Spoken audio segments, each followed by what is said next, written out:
My name is Sarah, and I have always been my family's second best member. Sarah, my sister, has always been the golden child and is 5 years older than I am. Everything in our home has centered on her ever since I can remember. I got the scraps, while Sarah got the best of everything. I was forced to attend the neighborhood public school, while she attended a posh private one. Please understand that while my parents were well off, it didn't seem like they had enough for the two of us to live comfortably. I started drawing when I was around 8 years old. I used to draw for hours in my room, attempting to depict the surroundings on paper. I thought my parents would be pleased when I showed them my drawings, but Dad merely shrugged. "Sarah, that's great, but don't spend too much time on it. You should concentrate on finding a legitimate job eventually. You don't have your sister's scholastic bent." Even though their remarks hurt, I didn't let them deter me. I began searching for online drawing lessons and used my allowance to purchase inexpensive art tools. I used to hide in my room and paint and draw while hoping to one day display my artwork to the public. Sarah, however, was the family's shining light. Her parents flung money at her like it was out of style, paying her instructors for singing, acting, and dancing. Whatever you can think of, Sarah has tried it and typically given up after a few months. Sarah said, "I'm just not feeling the dance vibe anymore," as she threw her ballet shoes in the bin. "I think I want to try photography now." Mom spoke up immediately, saying, "Of course, honey. We'll send you a new laptop for editing and the greatest camera available. Perhaps we might set up a darkroom for you in the spare room." My ears were unbelievable to me. While Sarah had a whole room for her newest obsession, here I was, pleading for a few money so she could buy paintbrushes. But our home has always operated that way. The only one who appeared to see me was Mom's mother, Grandma Helen. I used to visit her, who lived close in a cute small house, as a means of escape. She saw me drawing in her yard one day. Glancing over my shoulder, she said, well, looks like we've got a regular Picasso here." Someone spotted promise in my paintings for the first time. Grandma Helen was hatching a scheme, and her eyes were sparkling. "How about we create a little workspace for you here? That extra room above that's just gathering dust is mine." Grandma had turned that ancient, dusty room into an artist's haven before I knew it. She also signed me up for private classes with a local artist, and she purchased me an easel and actual artist-quality paints. The distance between Sarah and me simply grew over time. Our living room became a shrine to Sarah's purported accomplishments. The wall was dominated by a huge display case filled to the brim with her awards, ribbons, and diplomas. The way our parents gushed about her, you'd think she'd won Olympic gold. The most of them were participation prizes, though. I timidly went up to Mom one day with a little painting I had done. It had recently taken first place in a nearby art contest. "Hey, Mom, I was wondering if maybe we could put this up somewhere." Mom gave it a cursory glance. "Well, honey, that's lovely, but where would we use it?" "Sarah's belongings already cling to the walls. Perhaps you could store it in your room." I pulled back, holding onto my artwork. My room was transformed into a gallery, with walls covered in artwork that was only ever seen by Grandma Helen and myself. Sarah's high school graduation would have led one to believe that she was headed for college as royalty. Her parents paid top dollar to send her to the most esteemed university they could locate. They even leased her a lavish apartment close to the university. You'd think I'd get more attention now that Sarah's gone. By accident. Every day, Mom and Dad would rave over her most recent experiences during hours of video chats. By dinner time, I was lucky if they still remembered me. Then Sarah returned to our lives with the force of a hurricane. Just after graduating, she unexpectedly appeared on our doorway, accompanied by a man. "Mom, Dad, meet my husband, Jake," she cried. Rather than posing the obvious questions, such as, oh, why weren't they invited to the wedding? Mom and Dad chose to accept them both. "Oh, sweetie, we're so happy for you," Mom gushed. "Welcome to the family, son." Dad gave Jake a backslap. As usual, I remained invisible in the background. I mumbled, congrats, I guess. Sarah hardly gave me a look. "Many thanks." "Oh, and Jake will be residing with us for a bit." "You think that's cool." Jake was putting his belongings into our guest room before I could even comprehend what was going on. And with that, the dynamics in our home changed once more. A whirl of uncomfortable family meals and strained silences passed in the span of 2 months. I was counting down the days until I could get away to college, since Sarah and Jake had taken over the house like a couple of entitled royals. Then Dad summoned me into the living room one evening. "Sarah, we need to talk." My stomach fell out. In my house, those words have never produced anything positive. Sarah and Jake were relaxing close to Mom and Dad as they sat on the couch. I sat on the edge of a chair and imagined that I was in front of a firing squad. Father cleared his throat. "Sarah, you know we've been saving for your college fund." With a flicker of hope growing in my breast, I nodded. Perhaps they would finally act appropriately toward me. "Well," he said, "we decided to give that money to Sarah instead." Everything came to a halt. It sounds like I misheard. With a sickly sweet voice, Mom interrupted. "Sarah is in greater need of it, sweetie. She recently got married and started a family. We must consider what is ahead for them." I turned to face Sarah, who was unable to look me in the eye. Jake only grinned.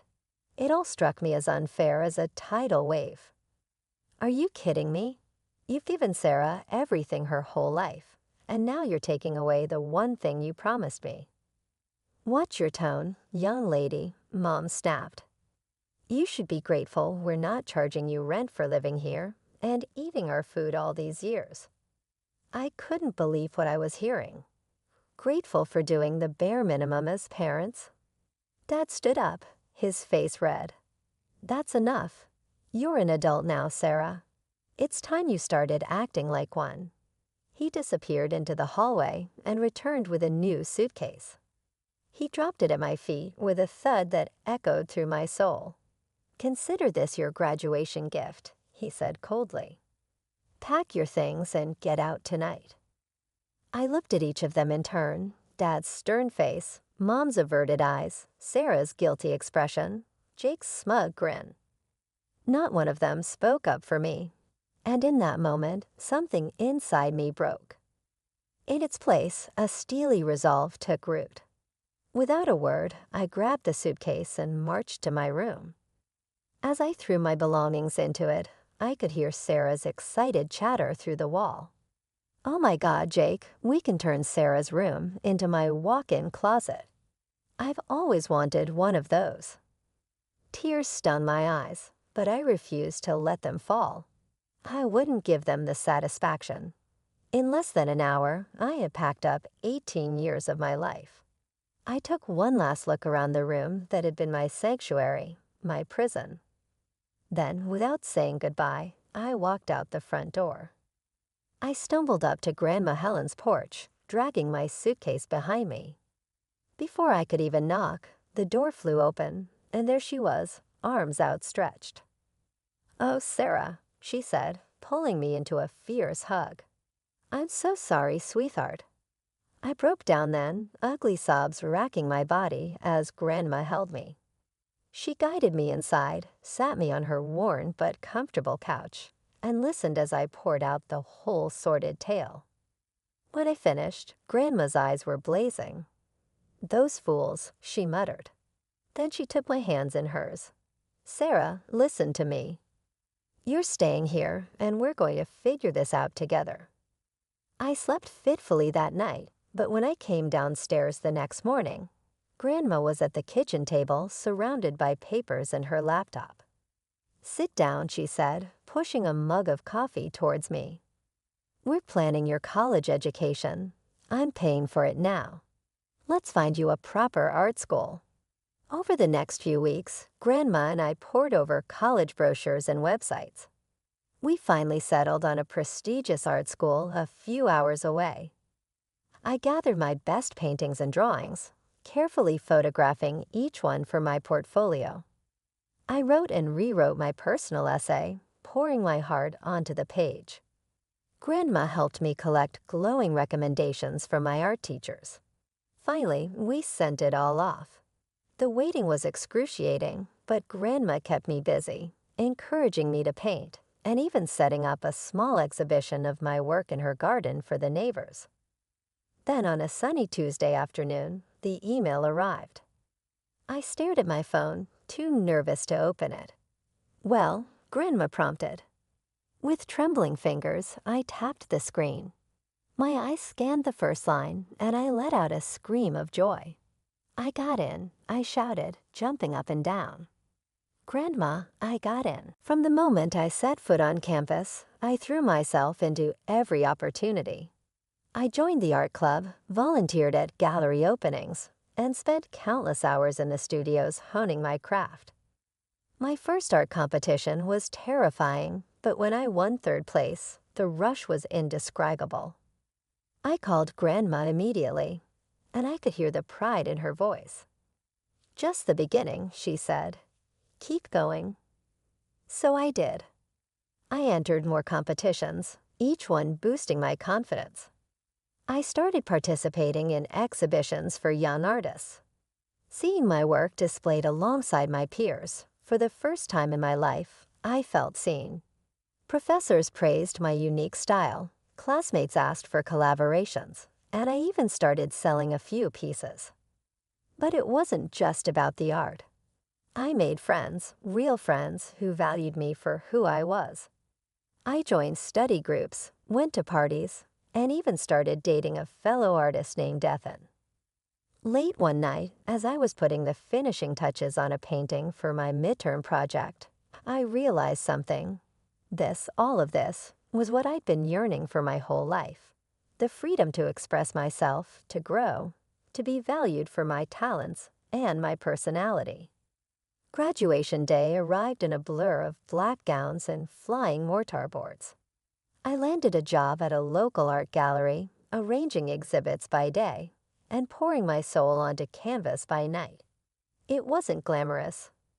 I was basically a glorified clerk, but it was a foot in the door of the art world. "Hey Sarah," my boss Frank called out one day.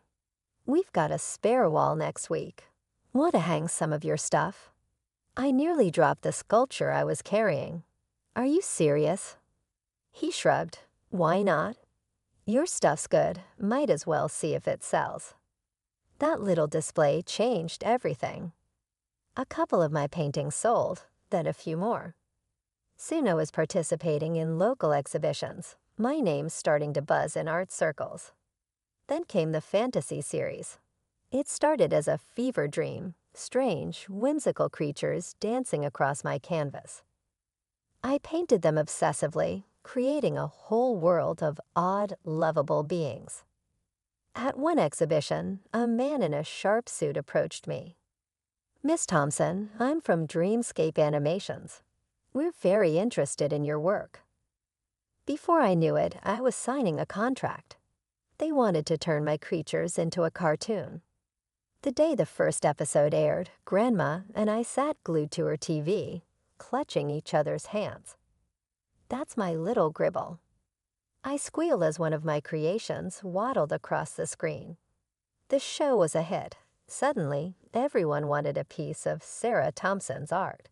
The animation studio commissioned a comic series, which I drew with giddy enthusiasm. As my reputation grew, so did the price tags on my paintings. It was surreal watching collectors bid on my work like it was precious treasure. Frank, my boss at the gallery, pulled me aside one day. "Sarah, you're outgrowing us. How about we do a solo exhibition for you? Your own show, your rules."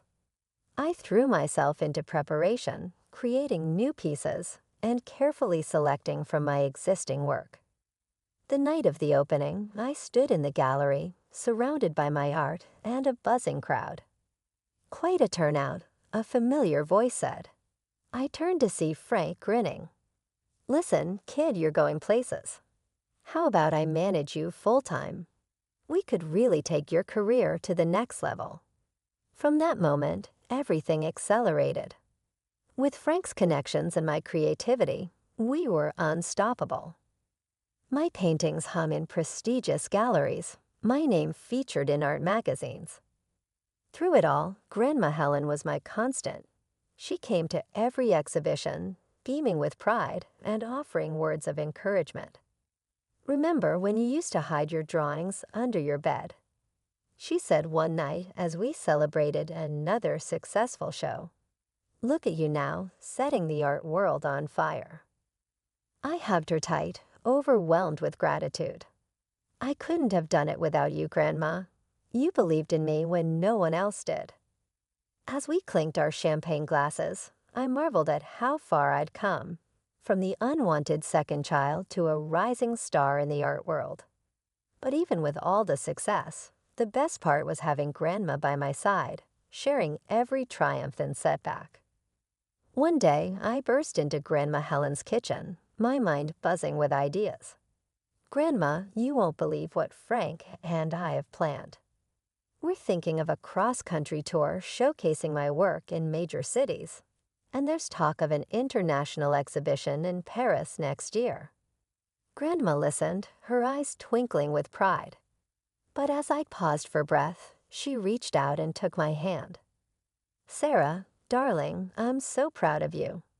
You've become such an accomplished young woman. But I think it might be time to consider reconciling with your parents. I wanted to argue, but the look in her eyes stopped me. This was important to her. A week later, I found myself standing on the doorstep of my childhood home, my heart pounding. Mom answered the door, her eyes widening in surprise. Sarah, she said, her voice uncertain. What are you doing here? Dad appeared behind her, his face unreadable. Well, don't just stand there. Come in. I suppose the house hadn't changed much, but the atmosphere was heavy, oppressive. They grudgingly allowed me to stay for a few days, but it was clear I wasn't welcome. To my surprise, Sarah was still living at home. Jake's gone, she said bitterly when I asked. Mom and Dad kicked him out, said he was a lazy bum. I bit back a retort about their double standards. This visit wasn't about settling old scores. Days crawled by in uncomfortable silence. Mom and Dad barely spoke to me, their faces constantly pinched with disapproval. I was about ready to call it quits when Sarah cornered me in the kitchen. So she said, a familiar mocking tone in her voice, "What are you up to these days? Still doodling?" Something snapped inside me. I straightened up, meeting her gaze. Actually, I'm one of the most popular and well-paid young artists in the country right now. The kitchen fell silent. I turned to see Mom and Dad frozen in the doorway. Suddenly, their entire demeanor changed. Mom's eyes lit up with a greedy gleam I'd seen directed at Sarah so many times before. "Oh, Sarah," she exclaimed, trying to take my arm. "Why didn't you tell us? We've been so worried about you." I jerked away from her touch. I was just leaving, actually.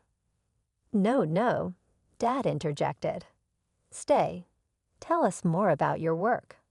How much do your paintings sell for?" I shook my head. "That's confidential information." His face hardened. "Now listen here, young lady. We're your parents. We have a right to know. After all we've done for you, you owe us." And there it was, the true colors I knew had been there all along. "I don't owe you anything," I said quietly. "You kicked me out. Remember, you chose Sarah over me at every turn. And now that I'm successful, you want a piece of it." "No, I'm done." I brushed past them, ignoring their protests and demands. I threw my things into my bag and walked out the door, their angry voices fading behind me. When I told Grandma what happened, she smiled sadly. "Oh, Sarah, I'm sorry it went that way, but I'm proud of you for trying." As I drove home that night, I felt a weight lift from my shoulders.